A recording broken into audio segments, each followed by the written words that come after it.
Hi there, my name is Billy Damon, and I'm honored to be part of this issue of the Balloon Magic magazine. One of the things I'd like to do now is I'd like to show you how to make one of my most popular things is a bumblebee. I started teaching this at some of my other classes. It's gone over very, very well. I'm going to show you how to do it right now. We're going to start with, we need four different balloons. We have a 260 goldenrod, 260 black, a 5-inch round, and a 160 black to start with. We're going to start with giving it a little bit of a puff, just like that. Take off the knot, we don't need that. And we have like maybe 2 inches there. I'm going to make this whole thing, maybe, what's that, about 8-9 inches. Just like that. And tie that off there. And then what I'm going to do, stretch that out there and make the antenna, just like that. Well, I did that the same way that you do the puppy tail. Squeeze that like this, and squeeze this as you're blowing on it. It gives a little bit of magical effect. The other thing we're going to do is going to use the 5-inch round. I'm going to blow that up, just about baseball size, and I'll tie the knot right close to the balloon, because we're not going to be needing the nozzle. We'll get rid of that too.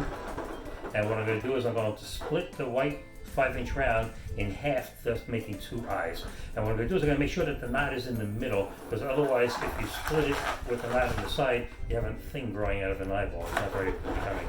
So what I'm going to do is I'm going to split that in half just like that.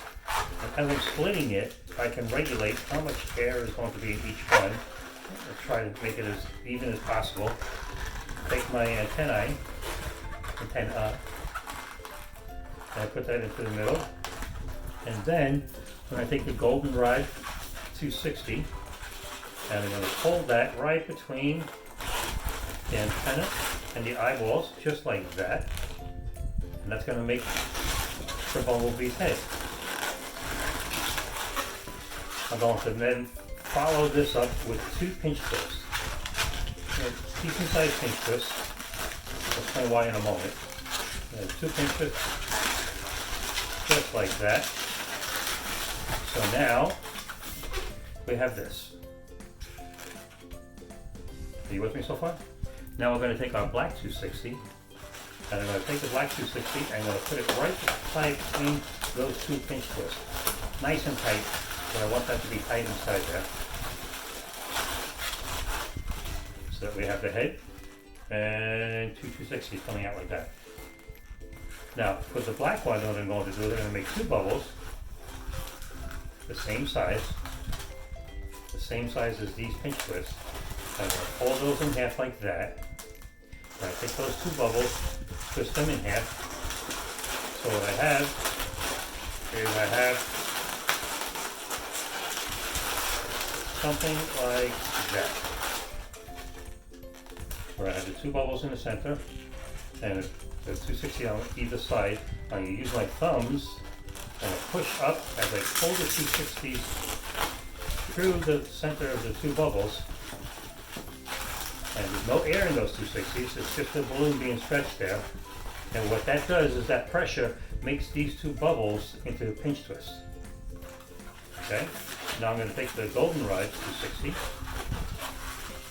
make 2 bubbles with it, fold them in half again, twist those together, just like that. Back to where we started. Put my thumbs under here, pull those 260s down through the center of those 2 bubbles, and it makes more pinch twists. Again, 2 more bubbles, fold them in half, pull that out, back to where we started from. Look. I'm going to pull those 260s down, right between them, push them together, and now we're making the segments of the body. Now you see how the segments are sometimes a little bit off in size?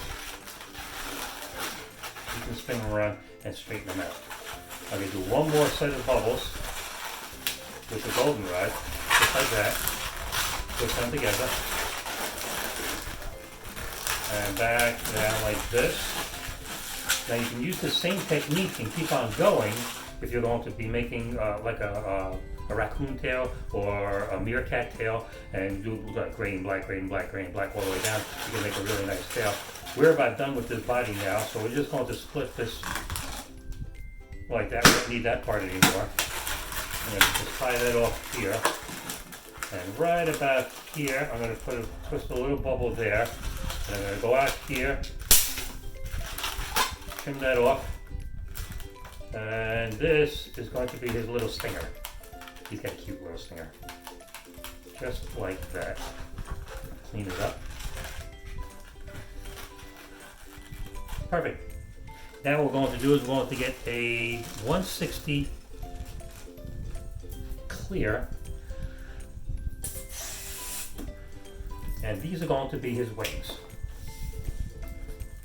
I'm going to fold that in half like that. That's good size there. And then another one, and about the same size. And this one is going to be a little pinch twist there, right in the center. And then I have my contact point here. And I'm going to tie this right through the center of the body there like that.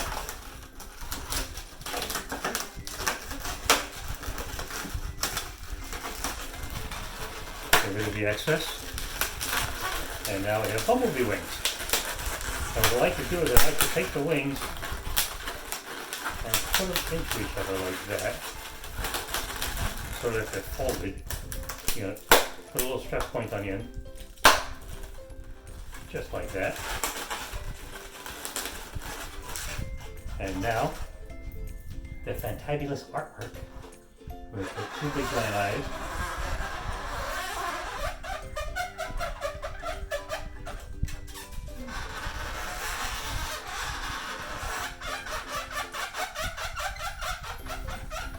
Just like that.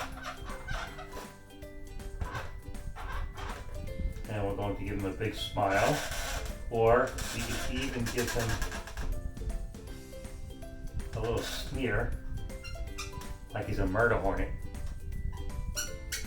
Just like that. Oh, he looks evil. He's scary. And you have a bumblebee. I use these all the time for bouquets and flowers. And a lot of times kids are just asking for bumblebees. You can put it onto a stick if you like, or you can attach it to a flower. And if you make it with 160s, they become really, really cute too, because they're small and they're cute, little cute bumblebees.